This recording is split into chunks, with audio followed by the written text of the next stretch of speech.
warahmatullahi wabarakatuh.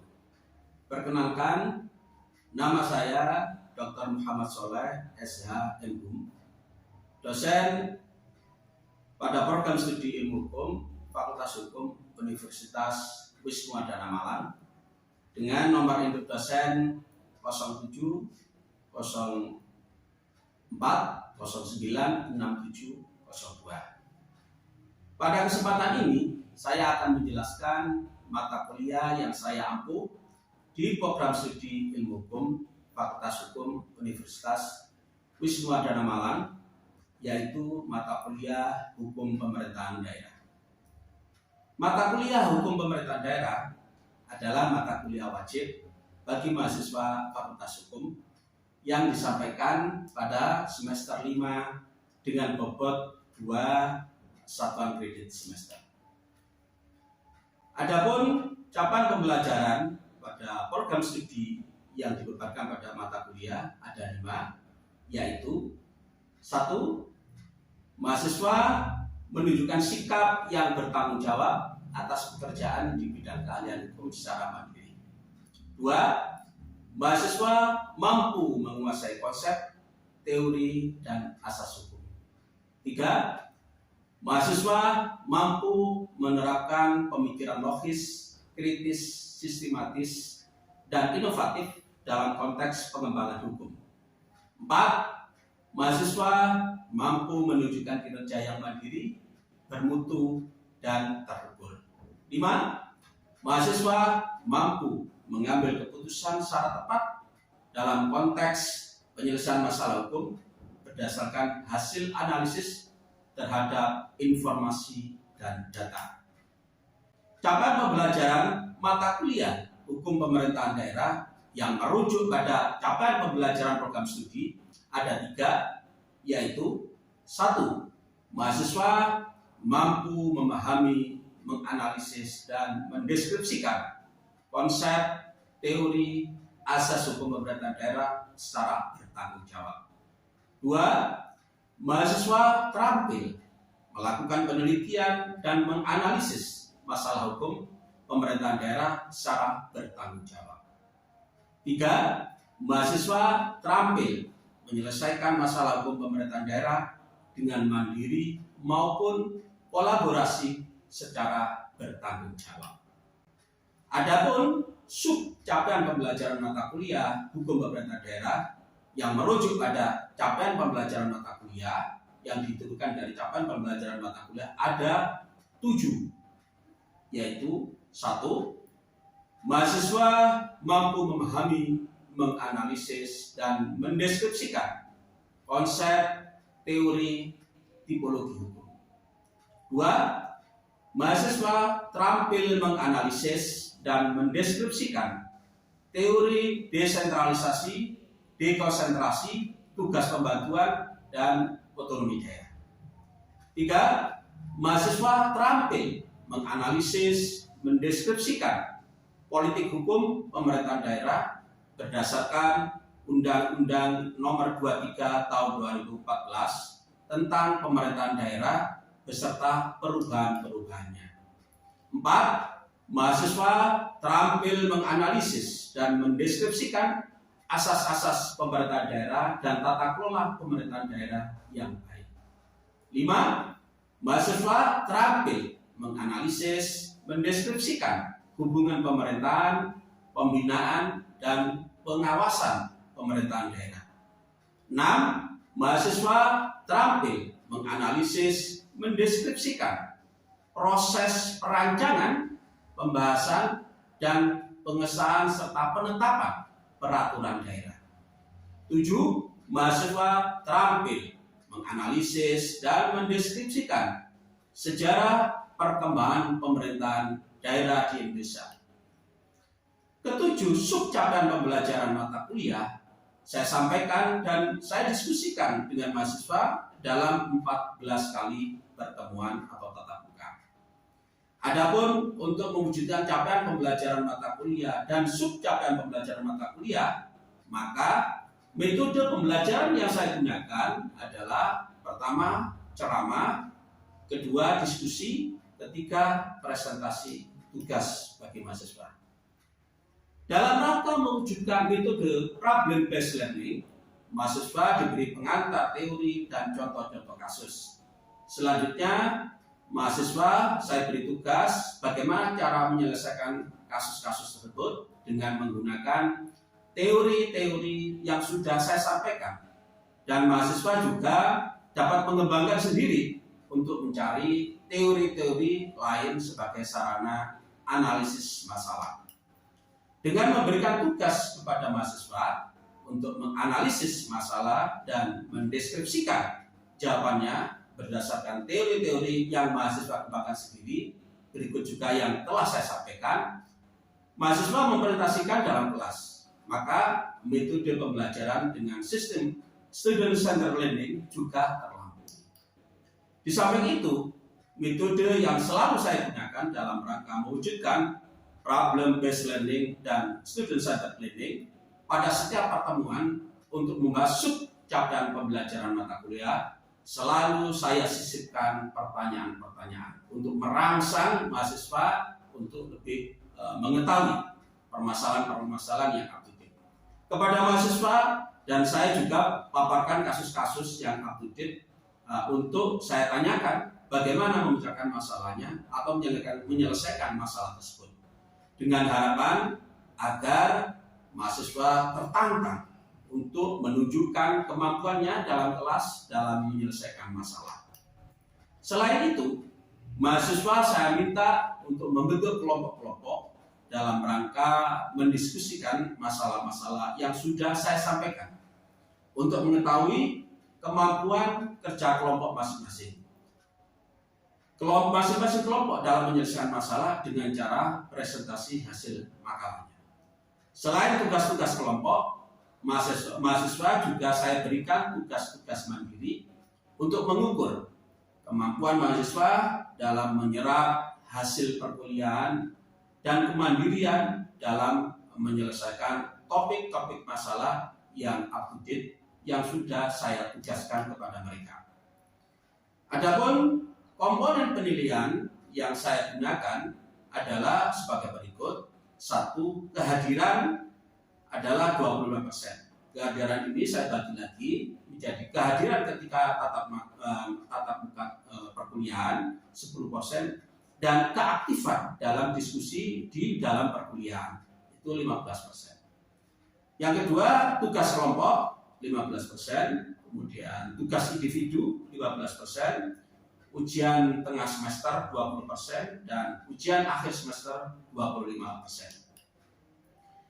Komponen penilaian ini sejak awal masuk perkuliahan sudah saya sampaikan kepada mahasiswa, berikut juga tentang etika perkuliahan, apakah etika percakapan atau etika pakaian, etika hubungan mahasiswa dengan dosen, dan etika hubungan mahasiswa dengan mahasiswa, serta keterlambatan masuk kelas yang bisa ditolerir dalam rangka melatih kejujuran dan kedisiplinan mahasiswa.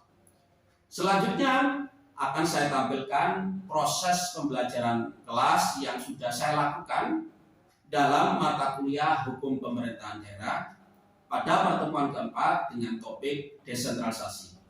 Selamat menyaksikan. Ada beberapa teori terkait dengan desentralisasi ini, ada para ahli ini. Ada Profesor Amran Muslimin, itu menyebutkan ada desentralisasi politik, desentralisasi fungsional, desentralisasi kebudayaan. Kemudian Jenny Litvak dan Jessica Sejen menyebutkan ada desentralisasi politik, desentralisasi administrasi, desentralisasi fiskal, keuangan, dan desentralisasi ekonomi pasar. Van der Post menyebutkan desentralisasi teritorial dan desentralisasi fungsional. Amran Muslimin menyebutkan desentralisasi politik, yaitu pelimpahan kewenangan pemerintah pusat pada pemerintah daerah yang menimbulkan hak mengurus kepentingan daerah sendiri oleh lembaga-lembaga politik dan daerah. Jadi dengan diadakannya penyerahan urusan pemerintah oleh pemerintah pusat kepada pemerintah daerah menimbulkan hak warga masyarakat daerahnya kaitannya dengan lembaga-lembaga politik, bupati, wali kota, gubernur, DPRD provinsi, DPRD kabupaten kota. Sekarang ditentukan sendiri oleh masyarakatnya, dipilih sendiri oleh masyarakatnya melalui partai politik, diajak melalui partai lokal. Ini adalah bentuk desentralisasi politik. Dulu zaman Orde Baru tidak seperti ini. Calon DPRD provinsi, DPRD kabupaten kota hanya mengusulkan 3 calon. Yang milih adalah pemerintah pusat. Kalau sekarang gimana? Pemilihan bupati wali kota. Dipilih pemerintah pusat atau pemilihan rakyat? Rakyat. Ini adalah wujud desentralisasi politik menurut perspektif Amro Muslimin.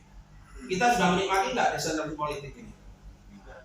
Ya, sejak reformasi kita sudah menikmati desentralisasi politik. Bupati wali kota kita pilih sendiri, rakyat sendiri yang milih.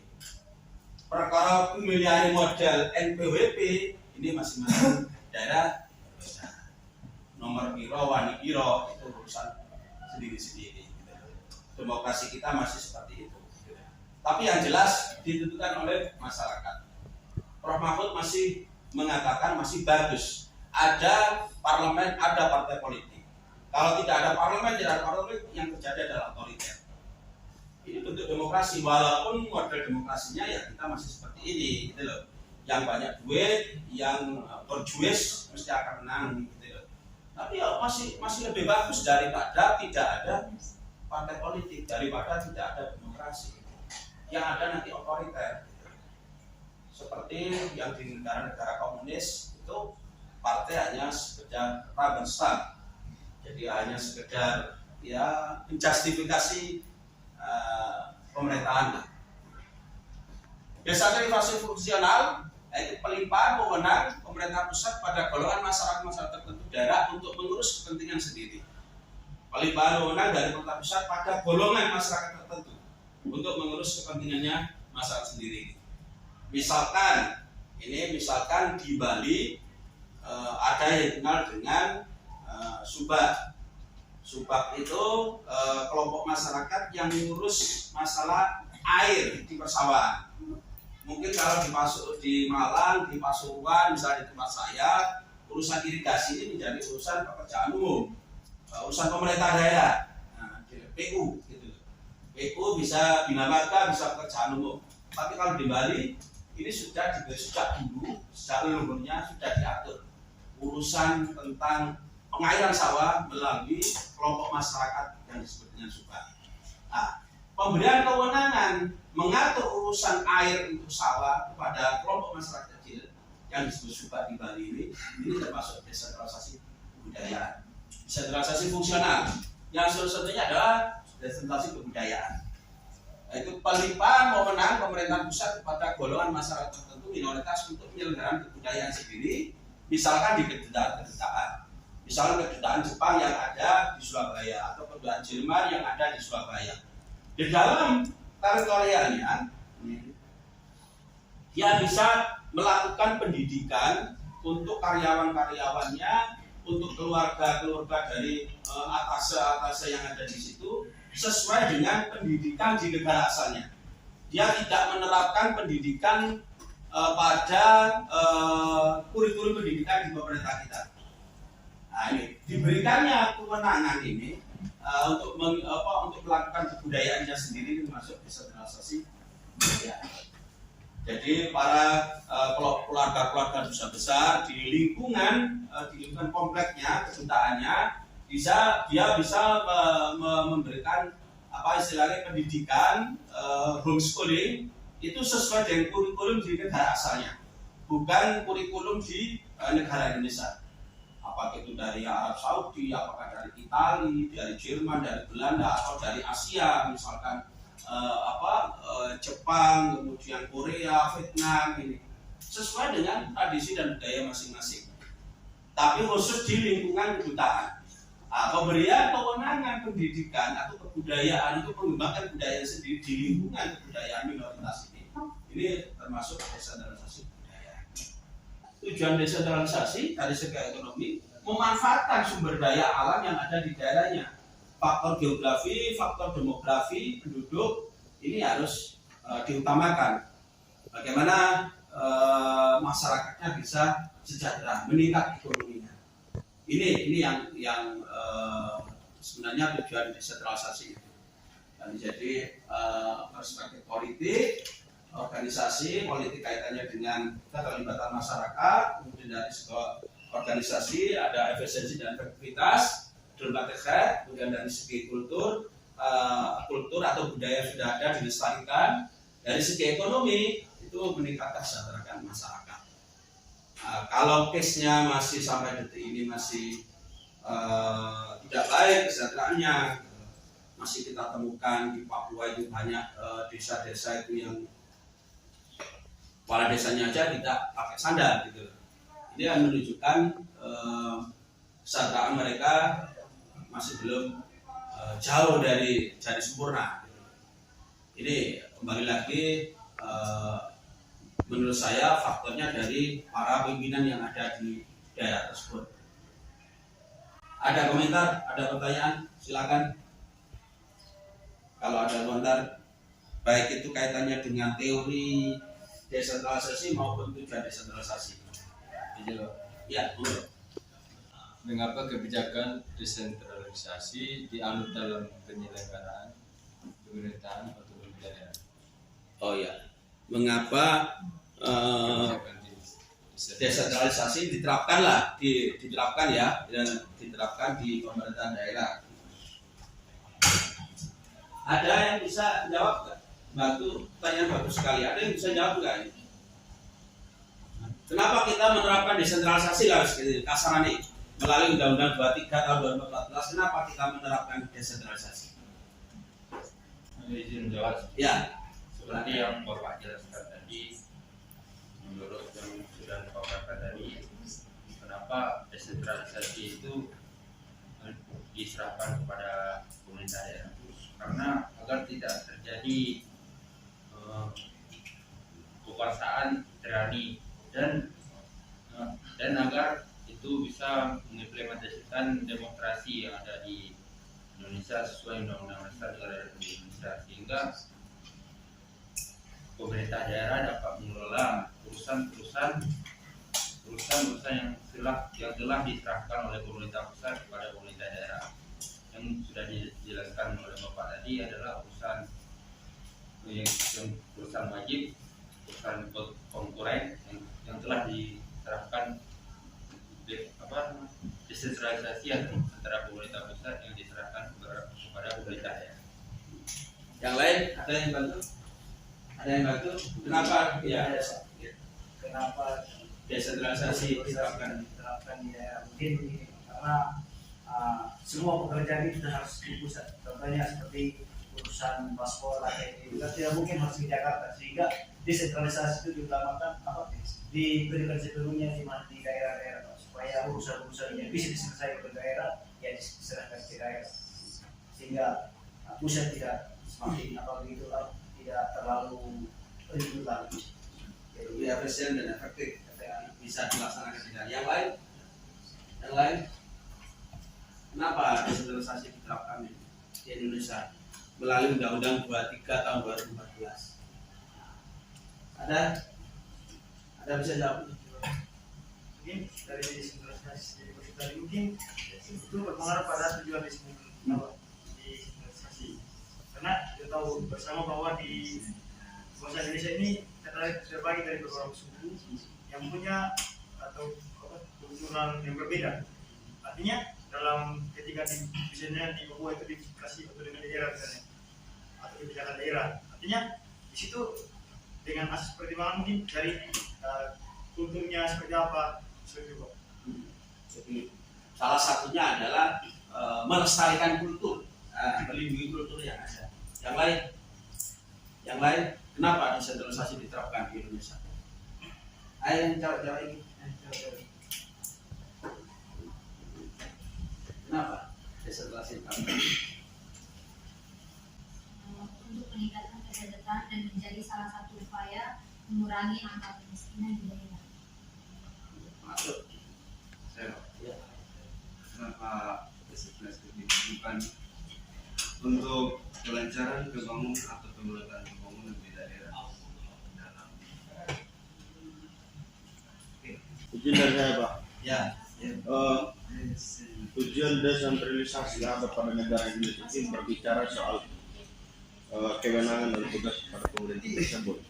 Ini supaya pemerintah pusat dan pemerintah itu diatur secara tata, secara efisien dan efektif. Mungkin seperti itu.